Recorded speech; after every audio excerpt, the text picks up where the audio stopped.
மீனராசிக்காரர்களுக்கு நல்ல மாற்றங்கள் இப்போது கண்டிப்பாக இருக்கும். உத்திரட்டாதி நட்சத்திரக்காரங்க நொந்து நூலாகி போய் தெரியுறீங்க. இந்த வருஷத்துலேருந்து ரேவதி நட்சத்திரக்காரங்களுக்கும் லேசாக ஜென்மச்சனி அமைப்புகள் ஆரம்பிக்கும். புரட்டாதியும் நல்லா இல்லை, உத்திரட்டாதியும் நல்லா இல்லை. என்ன காரணம்? ஜென்மச்சனி இப்போது நடந்து கொண்டு இருக்கிறது.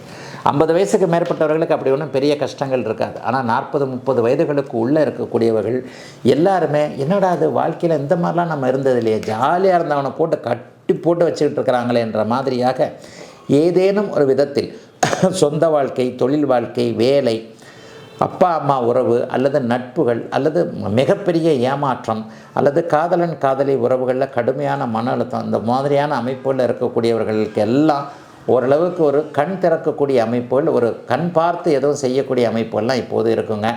மீனராசிக்காரர்களுக்கு இப்போது ஜென்மச்சனி நடந்து கொண்டு இருக்கிறது. நான் 2 பிரிவாக தான் இந்த பலன்களை சொல்லுவேன். 2 பிரிவு அப்படின்னு சொன்னால் 50 வயதுக்கு மேற்பட்டவர்களுக்கு இந்த ஜென்மச்சனி அமைப்புகள் 2ஆம் கட்ட சுற்றாக வேலை செஞ்சு பொன்பொருள் சேர்க்கை, வீட்டுக்கு ஒரு பொன்பொருள் சேர்க்கை, குழந்தைகளுக்கு ஏதாவது நல்லதை செய்யக்கூடிய ஒரு தன்மை, குழந்தைகளுக்கான மங்கள விஷயங்கள் இப்போது நடக்கக்கூடிய அமைப்புகள் எல்லாமே 50 வயசுக்கு மேற்பட்டவர்களுக்கு இருக்கும். அவங்களுக்கு மீனராசிக்காரர்களுக்கு கண்டிப்பாக வீடு கட்டுறது, வாகனம் சேர்றது, குழந்தைகளுக்கு கல்யாணம் பண்ணுறது, அந்த நல்லது நடக்கிறது, இந்த நல்லது நடக்கிறதுன்னு இருக்கும்.